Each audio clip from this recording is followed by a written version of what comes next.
Primary school road విస్తరణలోకి పోయిందని, దీంతో అద్దె భవనంలో ఉంటున్న విద్యార్థులు తీవ్ర అవస్థలు పడుతున్నారు. పైగా అద్దె భవనం సైతం శిథిలావస్థకు చేరిందన్న వార్తను ఏఎన్ఎన్ న్యూస్ ఛానల్లో వరుస కథనాలుగా ప్రసారం చేస్తుంది. ఈ నేపథ్యంలో ఘటనపై స్పందించిన బద్వేల్ ఎంపీడీఓ మల్లేశ్వరే తన దృష్టికి వచ్చిందన్నారు. అనంతరం కడప జిల్లా కలెక్టర్, డీఈఓ, జిల్లా పరిషత్ సీఈఓలకు తెలియజేశామని తెలిపారు. తక్షణమే స్పందించిన కడప జిల్లా కలెక్టర్ 50 సెంట్ల భూమిని మంజూరు చేస్తామని హామీ ఇచ్చారు. దీంతో స్కూల్ విద్యార్థులు, పేరెంట్స్ ఏఎన్ఎన్ న్యూస్కు అభినందనలు తెలిపారు.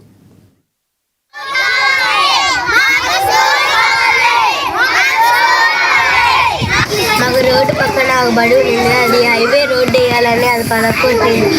మేము ఇప్పుడు ఒక అద్దెకి ఇల్లు తీసుకున్నాము. అది చాలా పాతగా ఉంది. ఆ చీలి ఎక్కడ వానలు కూడా పడుతున్నాయి, ఎక్కడ చీలుతుందో అని కూడా భయపడుతుంది. మమ్మల్ని కూడా పంపించడం. మాది చెన్నపల్ల గ్రామం.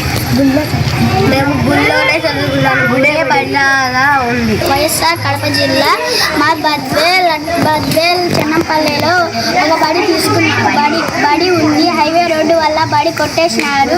అందుకు అద్దెకి ఇల్లు తీసుకున్నాము. అద్దెకి ఇల్లు తీసుకొని డబ్బులు కూడా కట్టేస్తున్నాము. స్థలం బడేమో లేదు, బడి చీలిపోయేటట్టుగా ఉంది. స్థలం తీసుకున్నాము, చెట్లు నాటినాము. అందుకు చెట్లు నాటలేమో, ఇంకా బడేమో కట్టలేదు. అసలు తల్లిదండ్రులేమో వానలు పడుతున్నాయి, అసలు బడికే పంపించడం లేదు, భయపడుతున్నారు తల్లిదండ్రులు. అందరికీ నమస్కారం అండి. చెన్నంపల్లె స్కూల్ కి సంబంధించి, ప్రైమరీ స్కూల్ కి సంబంధించిన విషయం మా వరకు వచ్చింది. దానికి సంబంధించి 50 సెంట్ల ల్యాండ్ కూడా గవర్నమెంట్ అనేది శాంక్షన్ చేయడం జరిగింది. ఆ స్కూల్ అనేది ఇప్పుడు మోడల్ ప్రైమరీ స్కూల్ గా డిజైన్ చేయడం జరిగింది. 5 మంది టీచర్స్ తో, కాబట్టి దానికి కావాల్సిన ఫెసిలిటీస్ అవన్నీ అప్గ్రేడ్ చేయడం జరిగింది.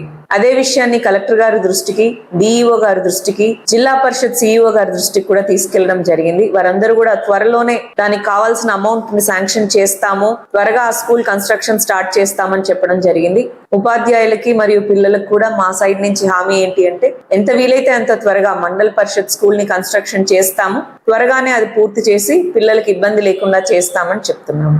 ఆల్రెడీ 24 లక్షల రూపాయలు అనేది కంపెన్సేషన్ రూపంలో ఆ స్కూల్ కి రావడం జరిగింది. కానీ అది upper primary school, upper model school కాబట్టి దానికి ఇంకా అమౌంట్ అనేది అవసరం అవుతుంది. మన మండల్ పరిషత్ లో 10 లక్షల వరకే మనం శాంక్షన్ ఇవ్వగలిగేటటువంటి అవకాశం ఉంది. 10 లక్షల పైన ఏదున్నా సరే మేము డిస్ట్రిక్ట్ కి పంపించాల్సి ఉంటుంది. దానికి ఇంకా 30-40 లక్షలు ఎక్కువ అవసరం అవుతుంది ఆ స్కూల్ కట్టించడానికి. అందువల్లనే అది కలెక్టర్ గారి దృష్టిలో మేము పెట్టడం జరిగింది. ఈ స్కూల్ విషయమే మేము కూడా ఆ స్కూల్ ని విజిట్ చేయడం జరిగింది. నేను ఇంతకు ముందు ట్రైనింగ్ కి ముందు వెళ్ళడం జరిగింది. అక్కడ ఉన్న పరిస్థితులు కూడా మేము చూసాము. దాని ద్వారానే లెటర్స్ అన్ని కూడా ఫార్వర్డ్ చేయడం జరిగింది. ఈ నెల లాస్ట్ లోపే, అంటే ఆగస్ట్ ఎండింగ్ లోపే మనకి ఆ స్కూల్ కి సంబంధించిన అప్డేట్ అనేది తప్పకుండా వస్తుంది. దీని విషయమై కలెక్టర్ గారితో మాట్లాడగా సత్వరమే దీనికి శాంక్షన్లు ఇస్తాము అని చెప్పడం జరిగింది. 65 మంది పిల్లలు ఉన్నారు కాబట్టి మమ్మల్ని కూడా త్వరగా ఆ ల్యాండ్ విషయాలు గానీ అన్ని క్లియర్ చేసుకొని ఫైల్ పుటప్ చేయమన్నారు. ఫైల్ కూడా ప్రాసెస్ చేయడం జరిగింది. దీని మీద త్వరగా అడ్మినిస్ట్రేటివ్